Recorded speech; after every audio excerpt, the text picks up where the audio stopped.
On était en vacances dans le sud de la France et Paul avait de plus en plus de fièvre et je le voyais anémier et donc le médecin nous dit c'est probablement une mononucléose, revenez dans 2 jours.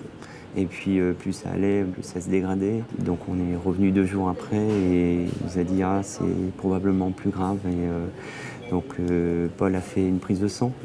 Et puis c'est là qu'il nous a appris la leucémie. Et là j'étais anéanti quoi, puisque leucémie on ne sait pas en fait ce que c'est la leucémie. On n'est pas préparé et là je me suis effondré. J'ai réalisé tout de suite que ça allait être très difficile.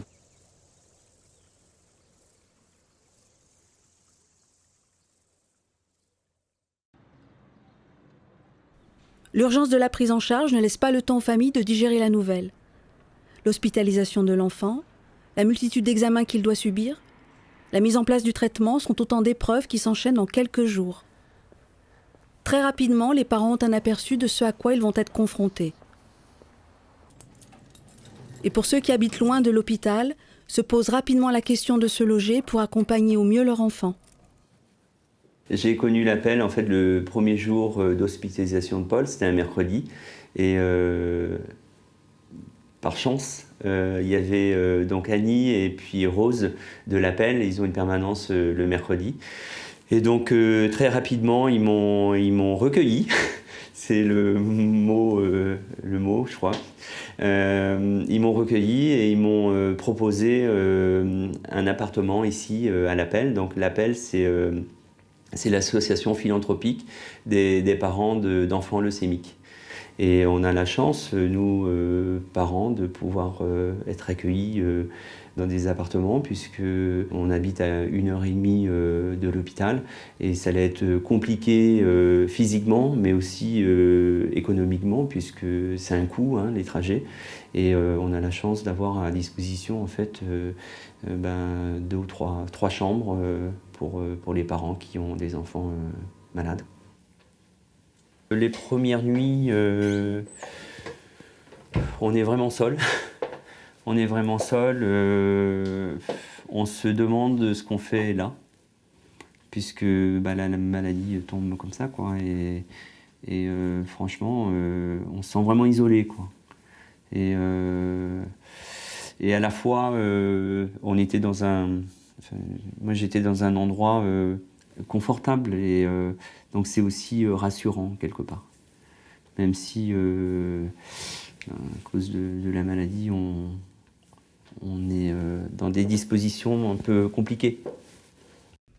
Et pourtant, malgré ces dispositions compliquées, il faut faire des choix. Si d'autres parents n'en ont pas forcément la possibilité, Philippe, lui, a continué à travailler. Bon, il fait chaud aujourd'hui. C'est étouffant. Mais bon, il faut bien travailler. Exactement. Dès que j'ai appris la maladie de Paul, j'ai su tout de suite que ça allait être compliqué puisque c'est une année, au départ c'était 6 mois de traitement et finalement c'était 1 an de traitement. Donc j'avais pris la décision de l'accompagner et pour ça il fallait aussi aménager mon temps de travail. Et du coup j'ai appelé ma DRH et puis mes différents responsables. On a réfléchi ensemble pour un aménagement. J'ai pu bénéficier de 22 jours de congé de solidarité familiale, de 30 jours de RTT. Donc ça m'a bien aidé. 50 jours de jours ouvrables, c'est quelques mois d'accompagnement de mon fils dans l'année. Et puis j'ai posé mes congés. Cette organisation, il faut la voir également en privé. Chacun doit s'adapter et la vie de famille se règle le plus souvent sur le planning des soins de l'enfant. J'ai eu la chance de pouvoir compter aussi sur ma compagne qui a posé des jours de vacances à la maison pour rester avec Paul. Et moi, pendant ce temps-là, je pouvais partir à l'extérieur. Et donc, c'est passé par une planification. On gérait, je dirais, à la semaine, mais on avait un plan sur plusieurs mois. Lorsqu'il était à l'hôpital, j'essayais de travailler en Rhône-Alpes et Bourgogne, et puis je revenais le soir le voir, quoi. Voilà. Et puis petit à petit, après, ma compagne a pris le relais à la maison, puisqu'il y a une partie de traitement à l'hôpital et une partie de traitement à la maison. Et donc, on s'organisait avec ma compagne pour toujours avoir une veille auprès de lui, quoi. J'allais beaucoup au parc de la Tête d'Or. Là-bas, il y a une roseraie, je connais à peu près toutes les roses.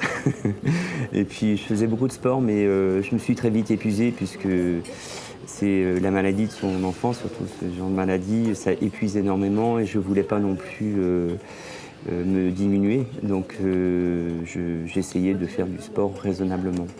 Et puis marcher et rencontrer des gens aussi au centre commercial, ça me permettait de voir des gens, mais dans un autre contexte que celui de l'hôpital. Voilà. C'est à peu près ce qui m'a animé pendant, je dirais, les premières semaines de l'hospitalisation de Paul. C'est très compliqué puisqu'on vit constamment dans l'émotion pendant toute la maladie. On essaie de ne pas montrer en fait ses propres difficultés en tant que parent, puisqu'on a forcément des états d'âme. Et ce qui compte, c'est garder le maximum d'énergie pour pouvoir justement donner à son enfant cette énergie. Donc c'est de la puiser à l'extérieur. Mais on a aussi des phases très compliquées, on a des phases de déprime. Et certains parents ont vécu des phases de dépression. Moi, j'ai eu la chance, je dirais, de pouvoir travailler aussi une partie de l'année.